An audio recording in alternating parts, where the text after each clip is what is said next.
Happy Friday, everybody. Uh, just getting started here on my Friday stream. Um, so I'm starting a new painting today. The sketch, if you saw my post on Facebook and whatnot, I have a sketch over here, and then I prepped this canvas uh, with some color. Basically, what I did for this, I took leftover paint from my last painting I was working on last week, the Charles Bradley painting. And so I had these dioxazine blue and various reds, and I just kind of thinned them down and covered the canvas. Um, this is a different way of approaching these paintings where before I've showed where I take a color, like usually a raw umber, burnt umber, earth tone, and I basically cover the canvas to get rid of the white starkness of the canvas, and then I kind of wipe out um, shapes and composition. So this way, you can do the same sort of wipeout technique with this, but I think I'm going to draw it in a little bit. So to talk a little bit about the prep of a canvas, I stretch this canvas on stretcher bars. I get heavy duty stretcher bars, and I like to use a poly nylon canvas. It's very durable and it won't rot over decades. It it's pre-primed, so it's got the gesso already on it. So it's pretty smooth, but it's got a nice tooth to it. So I like the way that the paint runs on this kind of texture. So that's really a matter of preference. I prefer the pre-stretched canvases a lot of times, or at least the pre-primed canvas if you're going to stretch it yourself. So how to get started on a painting is really, I guess I can describe what I used to do. I used to take a sketch like this over here, and I would then do a really detailed drawing, and that would usually involve getting some reference together for getting a model and all the wardrobe set up, or whatever it was, lighting, and then doing a really detailed drawing, and then taking the drawing and transferring it by tracing it or projecting it onto the canvas, and then carefully modeling, and then working it up that way. I found that worked. I ended up with nice paintings, but then when I look at my sketches, I had this energy in the sketches that was absent in the more finished pieces. So over time, I decided to just sort of wean out some of that stuff, and I started painting directly onto the canvas. And there's a couple kind of a double-edged sword with that, in that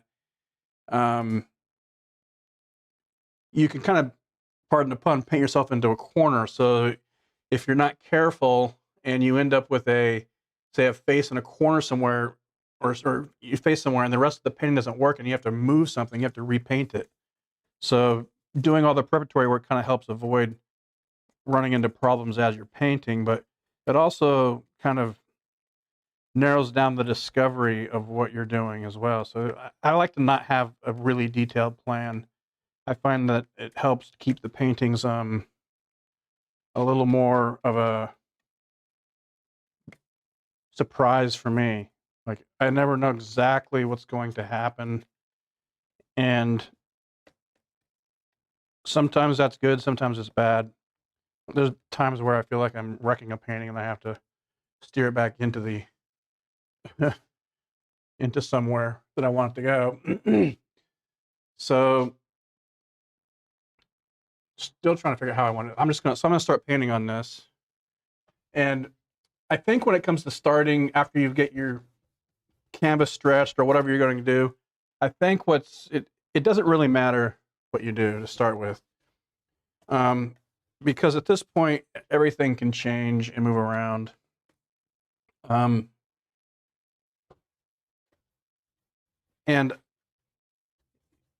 if you just go for it, you'll find you'll end up doing things you didn't really think about too much, or things that are hard to plan that end up being really interesting in a painting. So that's where I'm aiming for on this. It's just like, what can I do that is going to be interesting? And that's why I kind of work kind of quick too. I don't want to like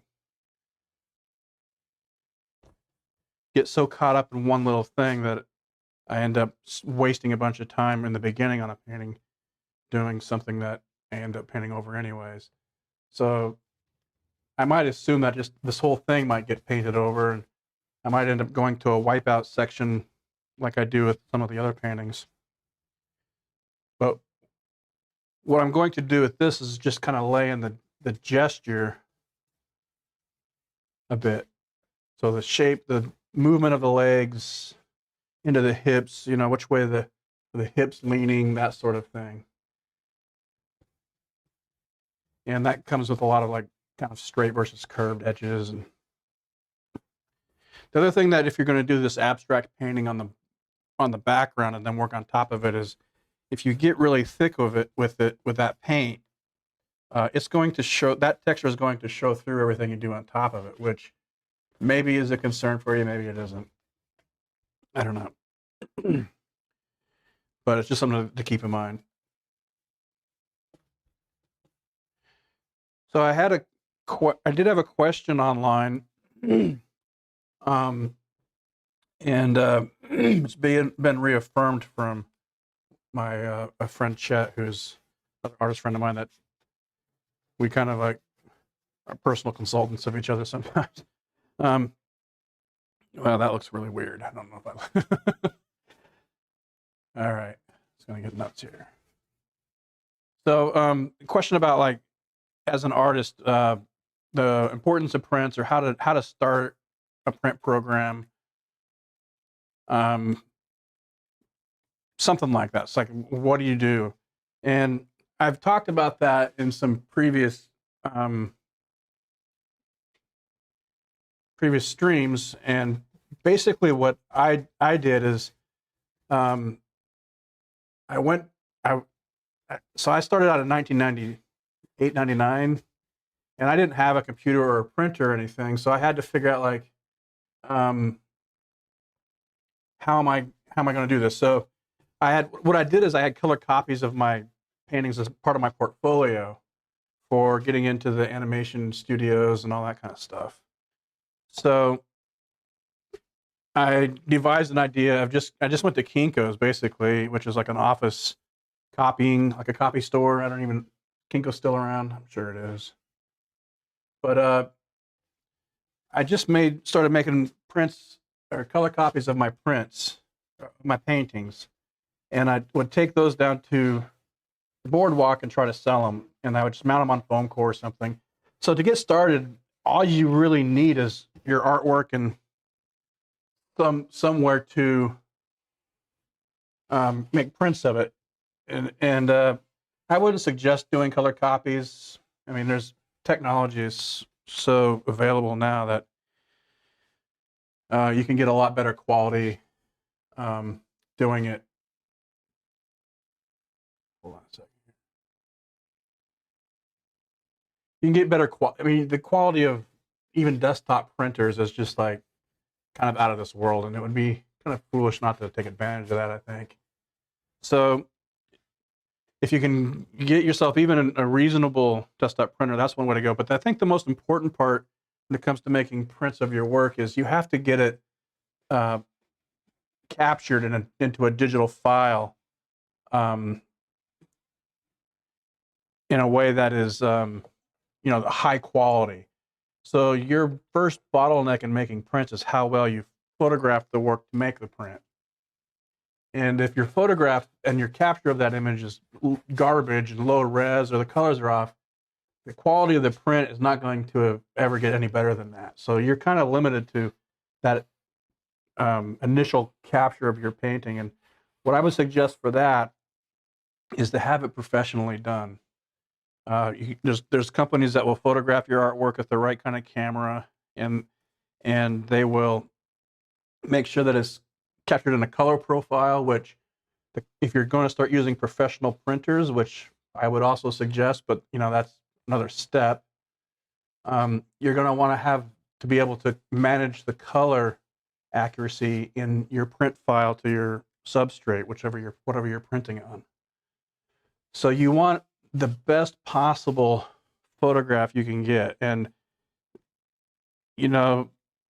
don't if you're going to be serious about making prints of your work, don't be afraid to really spend some money here to get the best quality. You know, like some of the scans that I get cost me several $100s to just for the scan. But the idea is that, you know, you're going to recover that when you start selling the reproductions. So to get so I kind of recap. To get started, you don't need much. I mean, you can just do the best you can with the best camera you have just to get started. I wouldn't expect to be selling really expensive prints with that. If you're just selling like $10 and $20 prints, you can probably make that work. Setting up the lighting in an even way so that, you know, that you don't have glares in the image, or you don't have extreme shadows if your paintings are textured. And then making sure it's as high resolution as your camera will shoot.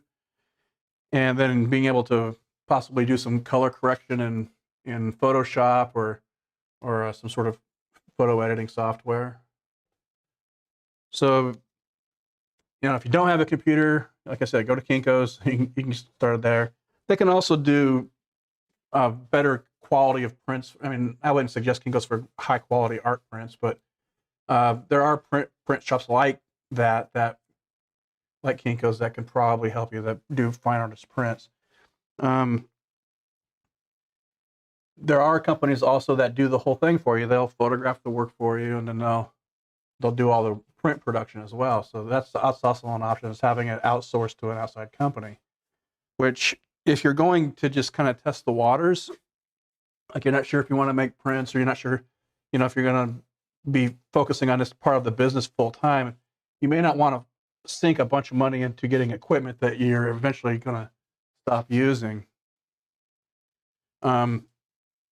So you might want to have a third party do it. And a company that I've used in the past is Marco Fine Arts. They're located in Austin and LA, I believe. But they do all of it. They can do the printing, the photographing, the printing, stretching, and shipping. And I think they do all the fulfillment if you want to go that route. If you're going to be doing a lot of volume of prints, and you know that you're going to be making lots, the more cost-effective way is to learn to do this yourself by, you know, so making your own prints.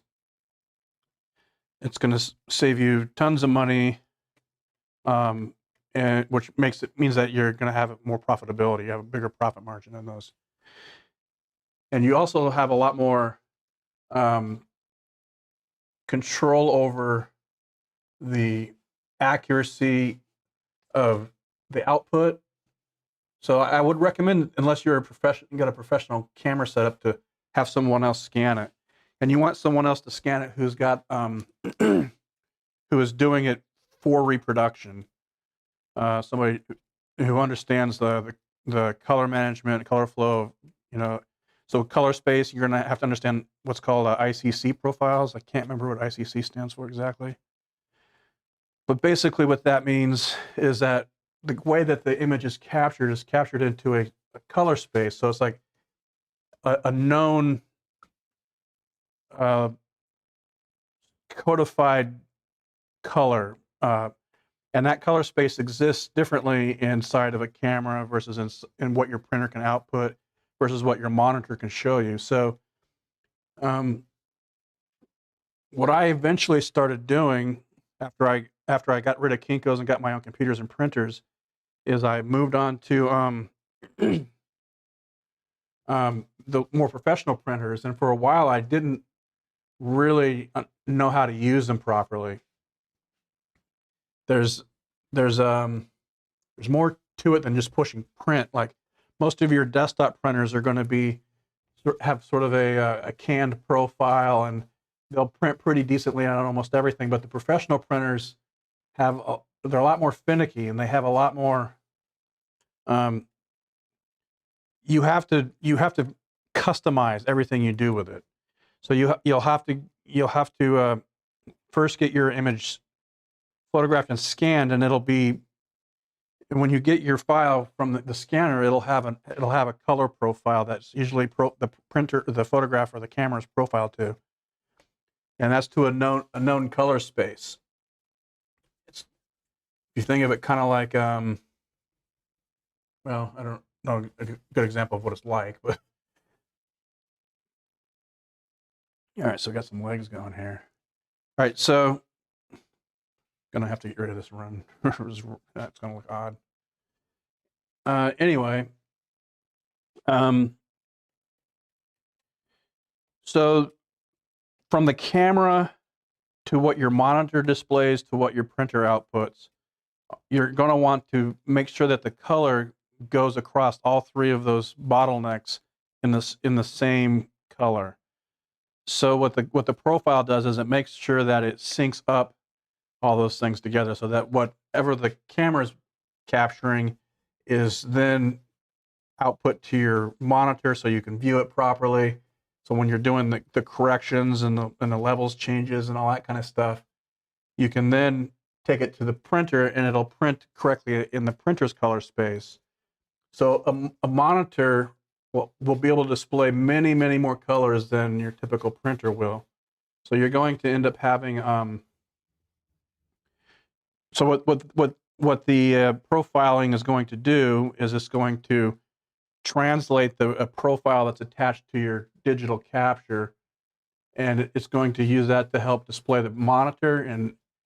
And as you get more advanced in this, you're going to want to get a monitor that you can color calibrate so that the color is accurate what you're seeing. So that's something that is it's going to be one of the more expensive models of monitors, but you'll need something that you can I'm not sure how I feel about this. Yeah, so you'll want to get a calibrated monitor so that you can view the colors properly, and then the profile from the digital file is also going to be used in the output to the printer. You're going to use the printing profile to do that. And so what I ended up doing is I don't really print straight from Photoshop. I used to, but now I have what's called a RIP program, and what that allows you to do is allows you to send large files to the printer, and it specifically works to make sure that that the layout of the print is correct. You can print multiple jobs. It's basically a program that's specifically designed for large format printing. You don't have to do that, but if you're doing multiple jobs at once, it's more convenient than doing it from Photoshop, and you have a little bit more control over how the printer is operating and how you're doing your layout and the print jobs and that kind of stuff. I feel like I'm kind of going over this like really, really quickly as far as how I'm describing this. All right, so I got this basic composition laid out here. I'm not sure. I feel like it's a little too normal. I'm going to just play with this a bit. It's probably just fine. I'm just thinking about it too much. But as an artist, selling prints of your work allows you to reach a lot broader audience. And one of the things it did for me is like you don't have to sell prints to make a living as an artist. But what it allowed me to do was to be a lot more experimental with what I did, because I could make a lot of my income off selling prints versus having to sell every original that I produced. And so what I started to do, what the prints allowed me to do was it allowed me to do whatever I felt like doing as far as like what kind of original paintings I was making. So if I had to make money off of selling every original painting, I might have approached things differently. I might have painted a lot of things the same painting. I know artists that make a living exclusively off selling their originals when they're starting out. They make paintings that they can make very quickly. So that's one of the things that you would have to do. And I wanted to make whatever paintings I wanted to make, and I wanted to make a living off my art. So the print avenue was something that made a lot of sense for me. There's some people that might say that selling prints is like, I don't know, like a bad idea or something, or not a purist way of doing it, but who cares what they think? Like, I remember one time I was down on Venice and I had some artist give me a bunch of crap about why I was there, actually, like, because he was working in some studio or something, but I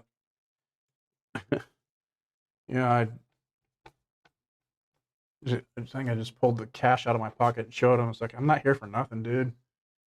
And maybe he's right. I could have maybe done something more prestigious with whatever it was I was doing, but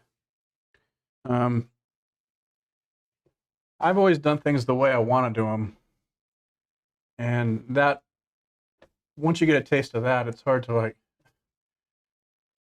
work for somebody else or maybe take advice from other people, even though maybe you should. All right, so let me think here. So yes, if you're starting out as an artist, I would definitely recommend the idea of prints. But if you're starting out, I think a lot of people, well, maybe say a lot of people rush into trying to make money off their art right away without having developed a lot of paintings, a lot of work. Like, you don't need a huge body of work to get started, but you should be going somewhere with it. I would say, like, like when I started, I had at least 4 years of art school. I mean, we can go into what art school is all about. So art school is basically making artwork for 4 years straight. And a lot of it. And a lot of it focusing on, so I focused on I got an illustration major, but I really focused on academic, like the traditional stuff. So even though I was going for that kind of a major, I took all of my elective classes were figure drawing, figure painting, portrait painting, all the real fundamental stuff. So as you're learning how to do things, don't get so concerned about your style so much. Really focus on how to draw.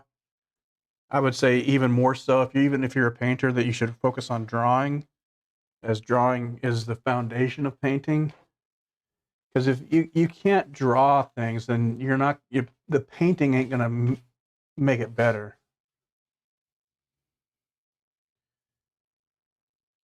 All right, let me think here. And figure painting and landscape painting. So you really want to focus on all these fundamental things, I would say. Let's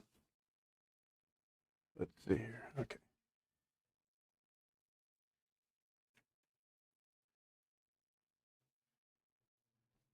And as you do that, then when you start to go do things that are more inventive of your own, you have this structure, this background of learning how to do all the technical things. I think people want to jump right to the like fancy moves and things.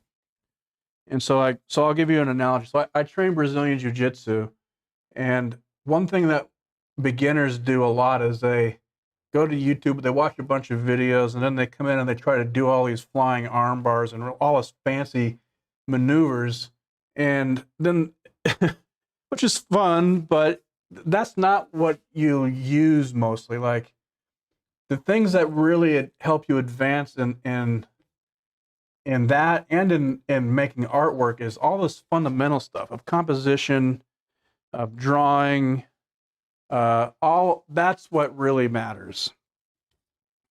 And if you don't get the fundamentals down, you're just going to be, um, well, you're going to be, you're limiting yourself.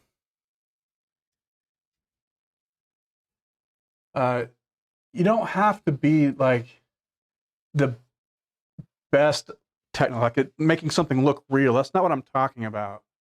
I'm talking about learning how to do, the fundamental stuff would be composition. If you're drawing people, you need to understand something about anatomy. If you're doing landscape painting, you have to understand how light works and how to create space visually.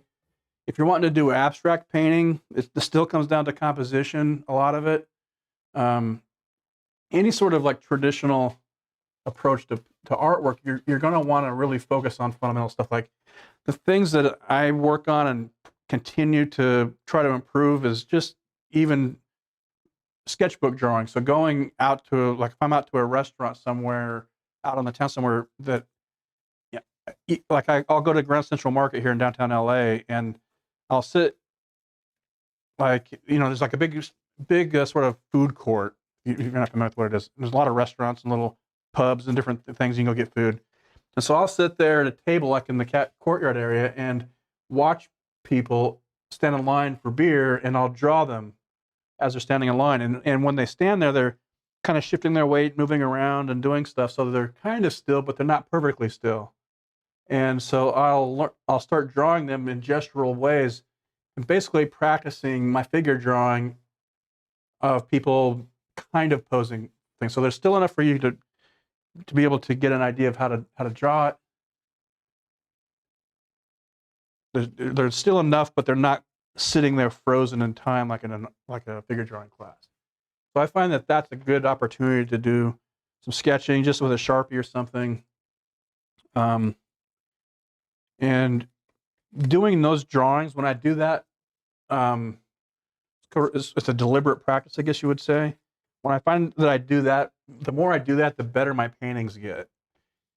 Like I have a neighbor friend of mine that we would go around downtown and drink a bunch of coffee and then try to fill up an entire sketchbook drawing buildings and whatever else we were finding as we walked around. And that was another deliberate practice that really helps to keep your drawing skills and your observation skills. And then as you build those skills, then when you go to make a painting that you're inventing something, it makes it way easier because you're sharp. So you have to kind of be in training, even if you're doing it a lot, sketching and drawing, keeping those sort of fundamental skills sharp. And it's the same thing with my jiu-jitsu training. So I have to like continuously train to keep sharp in those skills. And the pandemic was pretty difficult because it made it really hard for me to do that. So now I'm going back to training, and it's like, and kind of foggy and rusty, but not too bad. But the more you do these basic things, these fundamental things, the sort of easier, not the easier, but the better, the quicker you get to good results, because you're sharp, you're technically sharp, and that's kind of where you want to be, I think. Like, the thing I hate to do the most is fight myself on some sort of technical issue on a piece. I'd much rather just get after it,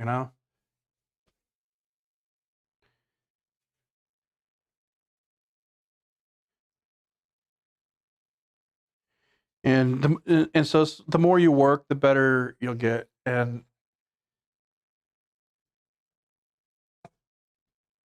obviously. So let me see. All right.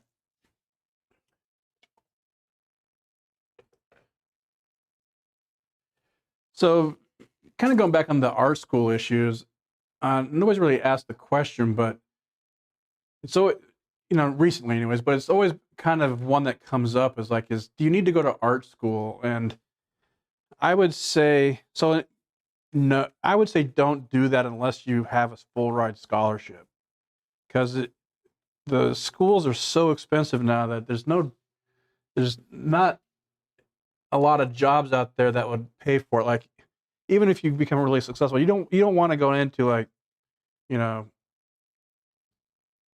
$100,000 in debt or more for an art degree.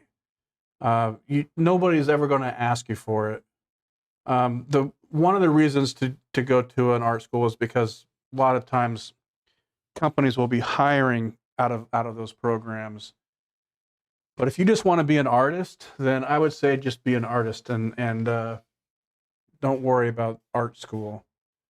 But what art school does provide is it provides an environment where you really work your ass off and you do nothing but work for 4 years.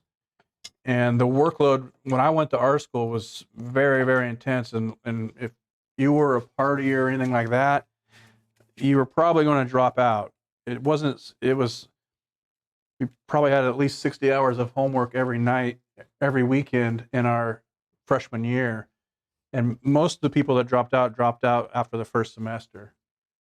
You think of like the easy A for art, but when it came to the art school program, it was intense, and in that sense, it really prepared us for kind of what the world is like. You know, it's like it comes at you, and so it wasn't easy, but it didn't seem like that terrible because it's what I wanted to do. It was fun. It was like I was still making art. You end up doing a lot of projects you don't care about, but that's part of life too. So I would say don't worry about art school if it's not paid for, and um,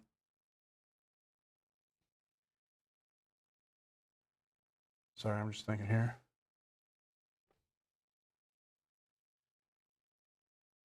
And if you just want to be an artist, just be an artist. In fact, you can hang out with people that are going to art school programs. Um, it's, if you have a hard time motivating yourself, that's going to be your probably your biggest enemy then getting started. But if you're motivated, you should be able to figure out how to make yourself work. I'm going to touch on something else too. Hmm.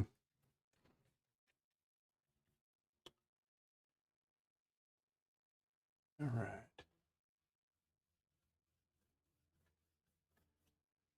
So I'm still just working on getting these kind of legs drawn in here. All right.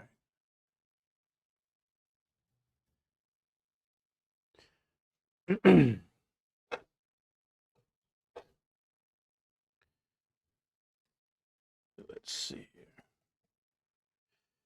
There's another thing I wanted to talk about too. It's like, um,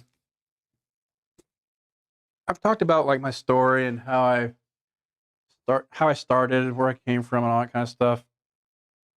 But I wanted to talk about things that I wasn't doing this whole time. I think that probably helped me out, and a lot of that was, like I wasn't partying, I wasn't a drinker, I didn't do drugs or any of that stuff, and I didn't do any drugs until I was already in a bunch of galleries, and I started with psilocybin mushrooms.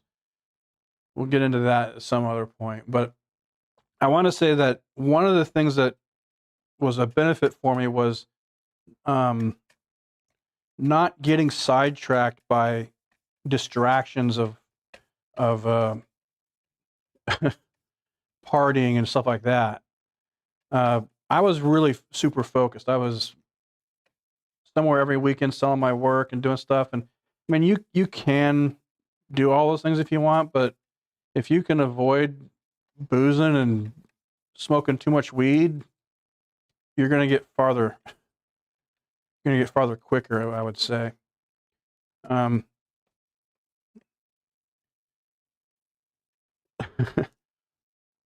not trying to tell you not to do it, but um, weed will weed will slow you down. It gets you. It does. That's how it does for me, anyways.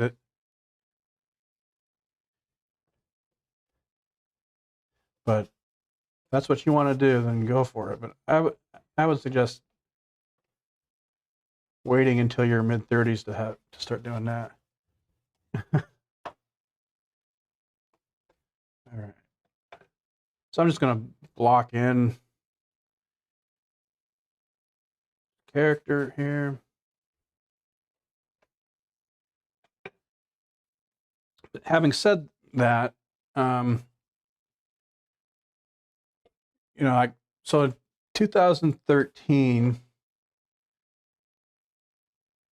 I did psilocybin mushrooms for the first time, and it pretty much changed my life. I didn't think I was going to get into this today, but here we are. And what it did for me was I was just getting into a bunch of galleries, and I think it saved my ego from taking over completely in a negative way. And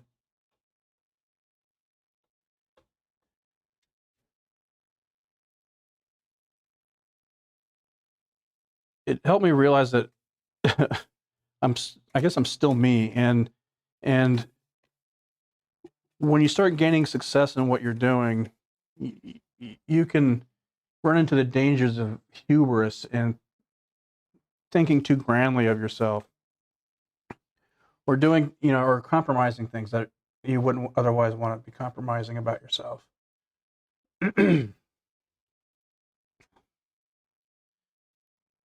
Hmm.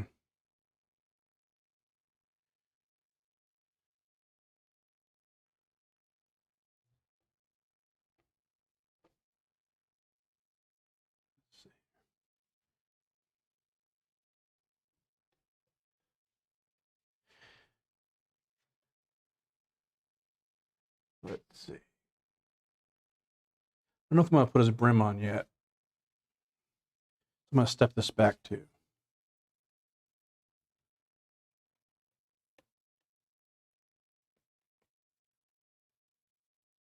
So yeah, so I didn't do anything like that until I was in my mid 30s. And while the experiences were, like I said, they changed my life. I'm glad that I didn't. I'm glad I got a lot of this figured out just by doing it on my own, because I don't think I would have been prepared for what my experience was if I hadn't. And um, I guess the story is like, don't look for shortcuts. And I think I see a lot of people who are using weed and different things as a way of um, uh, like being creative, like it helps, and I understand that, but what it it limits you in a lot of ways too, and you're going to find that you can do all these things without those shortcuts, without those kind of tools. Um, so wait until your mid 30s and then waste the rest of your life. Wait, you can waste the second half of your life on that stuff. So I might do something drastic here. I'm not sure.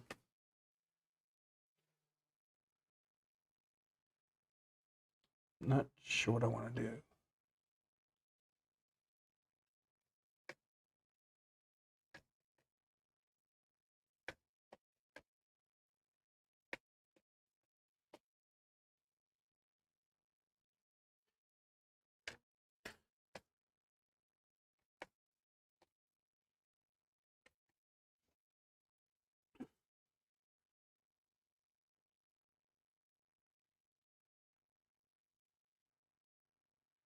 All right. So I am kind of laying in the background stuff here. I think I'm getting too analytical or something with this.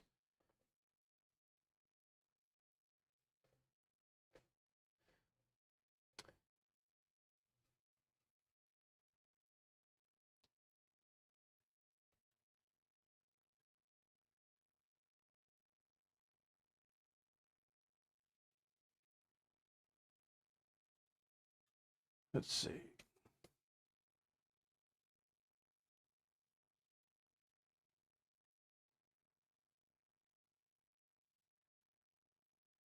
So a lot of these painting, what's painting is, doing this composition. I'm creating shapes, and so I'm defining the edges of things with shapes rather than lines. So I'm not like trying to draw the outlines of the legs or other stuff.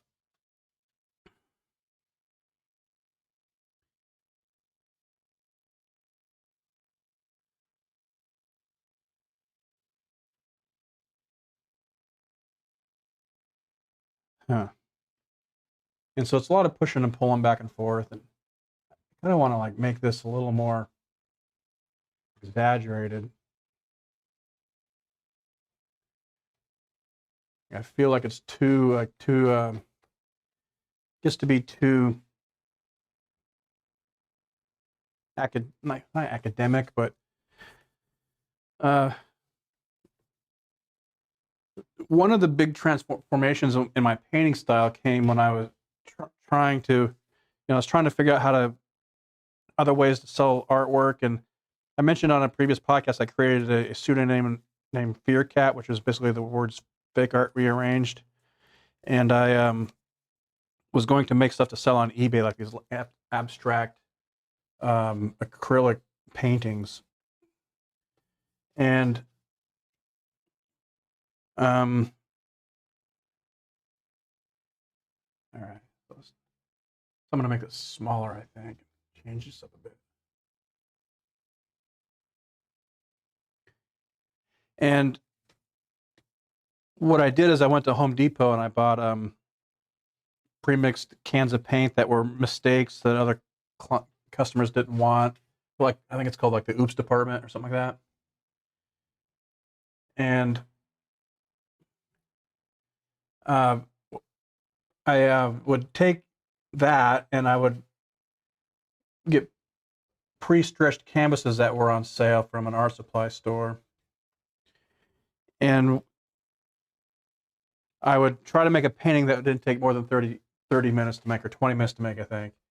So the expenses was really down because the paint was cheap and the canvas was on sale. So the idea was to make it as inexpensively and as quickly as possible and see what happened with that.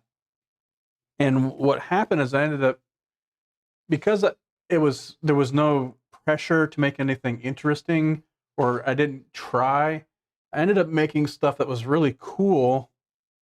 And that's kind of how I started doing these backgrounds, these abstract backgrounds.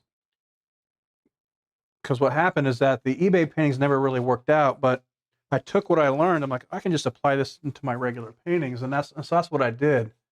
And then my regular paintings had that fresh energy in it that I was missing. Like,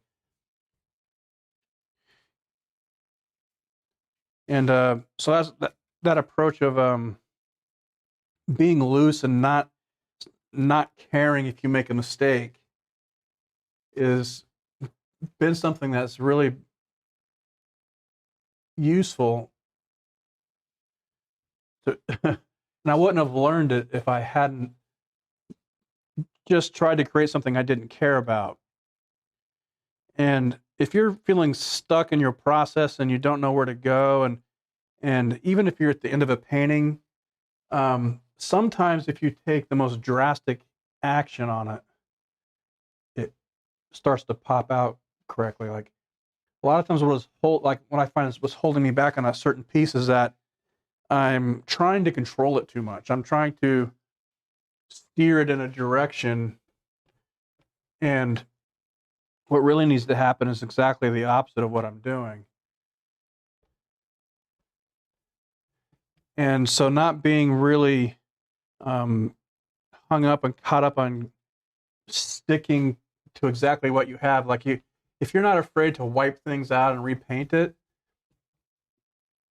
then you're going to end up finding that you can do things that you wouldn't have otherwise done in a piece. And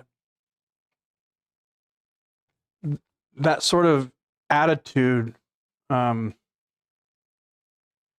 nervous, it pays it for itself. It can make you nervous. You don't want to repaint the face, but at some point you're doing this so much that you know that whatever you do, you're not going to stop until it's better. And so if it's not working, then you really have to just keep pushing on it.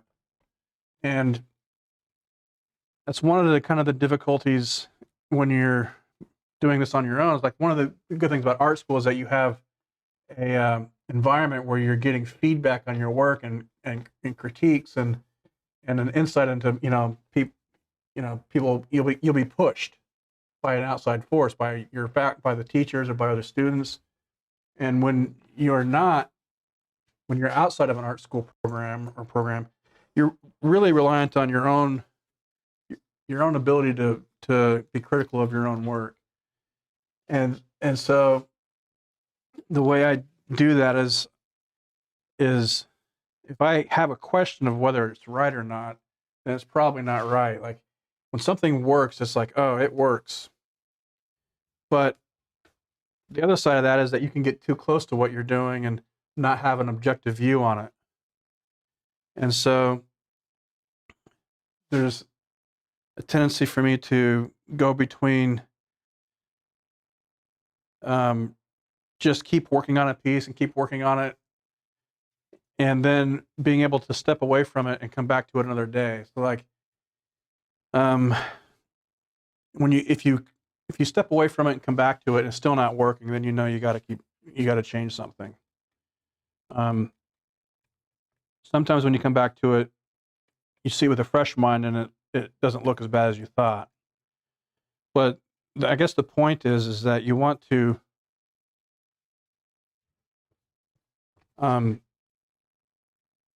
not stop on a piece until you would rather look at it than paint on it.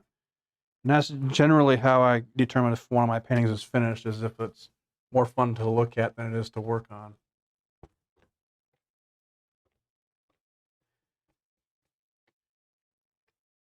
The other thing I've found that I've started doing is, I would work on a painting for hours and hours and hours at a time, and or I'd be working, on a session that lasted hours. And what I found is that I could do a couple of things. I could have several paintings going at once, so I could switch between them if I got to a certain point where I was stuck. But I found that I won't probably work on some of these paintings more than 2 or 3 hours at a time. And the reason for that is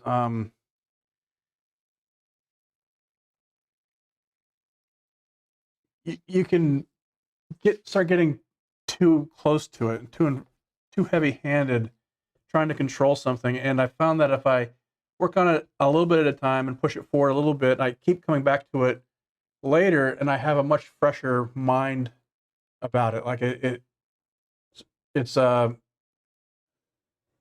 my mentality is crisper.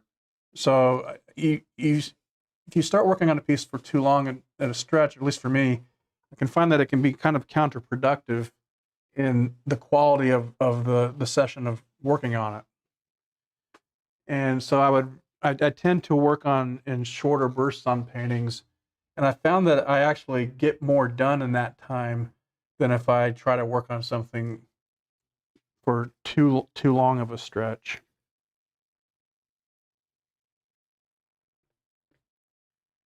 All right, so I'm just gonna. So I kind of like the legs a bit better now, at least.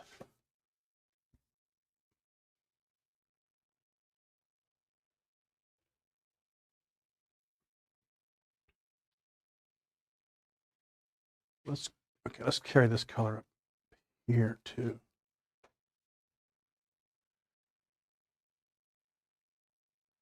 So generally, like on the first session of a painting, if you've watched even a few of my live streams, I'm just blocking in shaping and colors. This one isn't so specific like when I was doing the portraits where it's like of a specific person or something. So it's not as critical that I'm getting a likeness or anything. I'm really just trying to make sure the shapes and things are in the right spot. And the colors look good, all that kind of stuff. So really the beginning stages of painting. And then I'll stop here in a few minutes because once I get to this point, I like to come back to it again and when I'm a little bit when I've had time to step back from it. Then you can come back at it like it's a new painting again. So that's what I'm going to be looking for here. So just block that stuff in.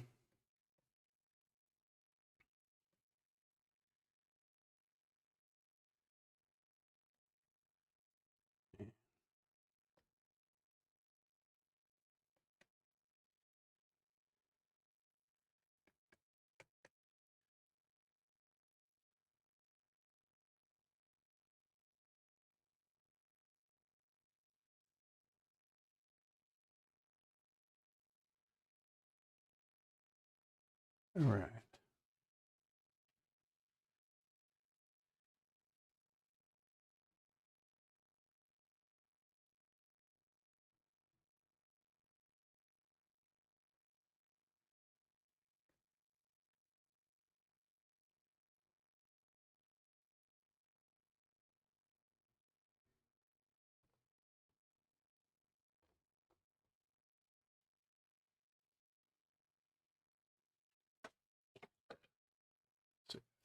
Already, I don't like that.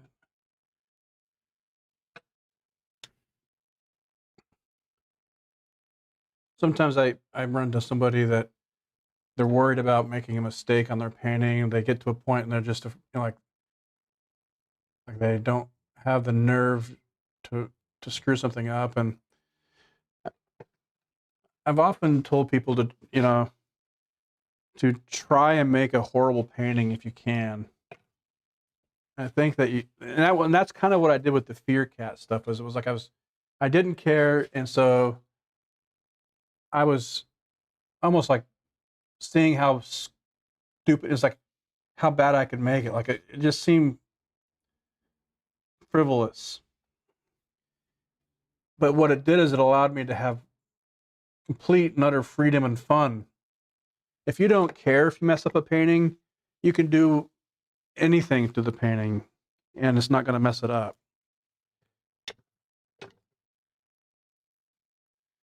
And so that's kind of the attitude I try to have with these pieces is that there's nothing I can do to make it worse.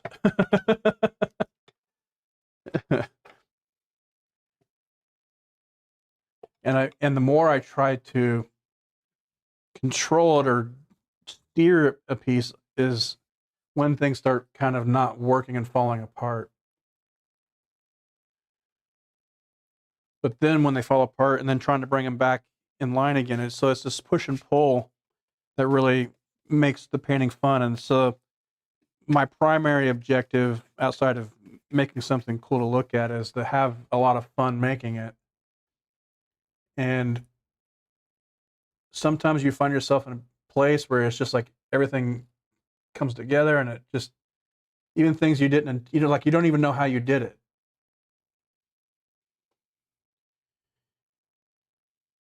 And that's when it becomes fun. And so the idea is that it's, that fun translates into the way people view the work, I think, too. If you can have that much fun making a painting, it should show up in the painting itself. Like if you're working on a painting and you're laboring over it and fighting it and you hate it, it's probably going to reflect in the painting too, that that you're tired of that piece. which is why it's a good idea, I think, to, walk away from something when it's not jiving with you, or work on something else.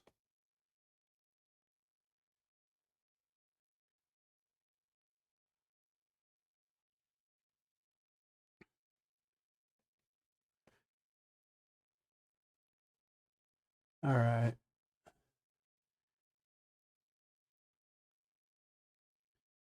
I want to go up here with a little bit more bluish color.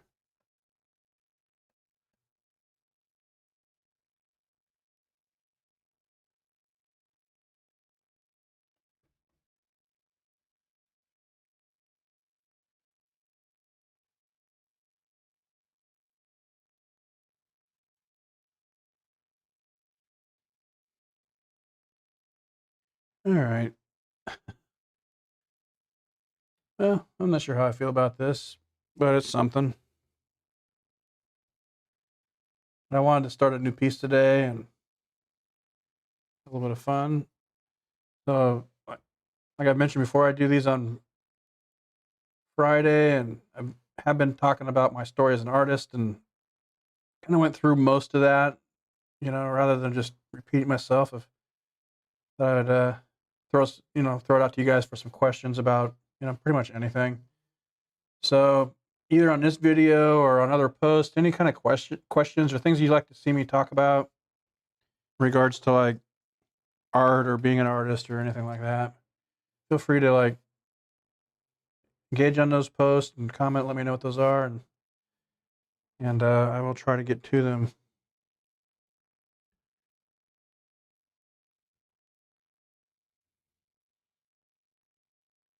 I kind of want to blend these edges.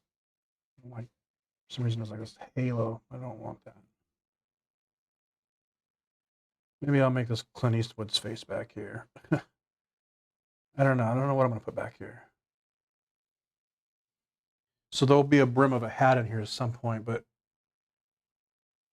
I don't want to be painting around it, so I'm not going to worry about that. So anyway, I'll stop here for today, I think. Said, anybody have any questions, feel free to ask them in comments on the video or in other posts or anything like that. And I will see you guys next Friday. Later.